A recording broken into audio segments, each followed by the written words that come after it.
ang tatlong Pinoy boxer na lalaban ngayong buwan ng Disyembre.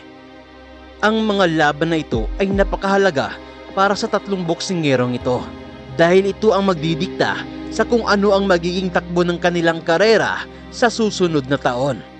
At ang mga boksingerong ito ay sina World Rated Light Flyweight AJ Pasiones, Kenneth Llver at ang nagbabalik na si Aston Palicte na parehong lumalaban ngayon sa timbang ng Bantamweight Division. Ang WBC rank number 2 at ang kasalukuyang WBA Asia Champion na si AJ Pasiones, maglalaban ang dalawa para sa WBC Youth World at sa bakanting IBF Asia Pacific Light Flyweight Championship. Nagaganapin doon sa Bangkok, Thailand ngayong darating na December 26, 2024. Ang 19 anyos na boksingerong ito ay mayroong napaka-impresibong kartada na may 9 wins with 5 knockouts at wala pang talo. Habang itong Tsekwa naman na kalaban niya ay may kartadang 9 wins with 4 knockouts at may 2 talo at 2 draw. Ang 2 talo nitong si Xiang Li ay nagmula sa mga Pinoy na boksingero. Kaya naman susubukan niyang gumanti dito sa ating kababayan.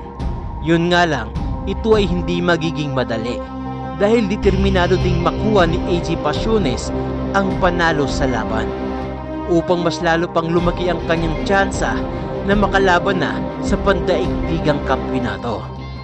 Sa ngayon ay bakante na ang WBC Light Flyweight World Title at kung papalarin siyang manalo ay malamang isasabak na ito sa World Title shot sa susunod na taon. Ay malamang isasabak na ito para sa World Title shot sa susunod na taon. Samantala ay nakatakda ding lumipad papunta sa bansang Japan ang undefeated Pinoy prospect na si Kenneth Llver. Makakalaban niya dito ang Hapon na si Tulio Di Canarudo.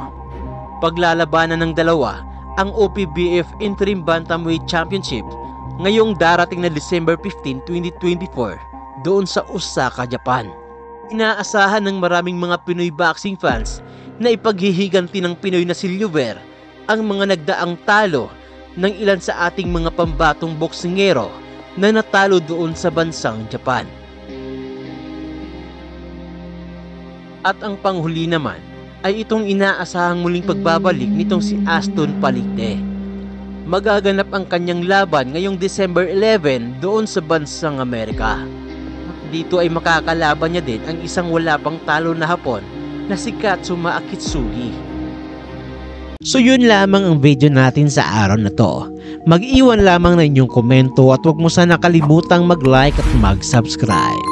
At i-share na rin ang ating video. At muli, daghang salamat.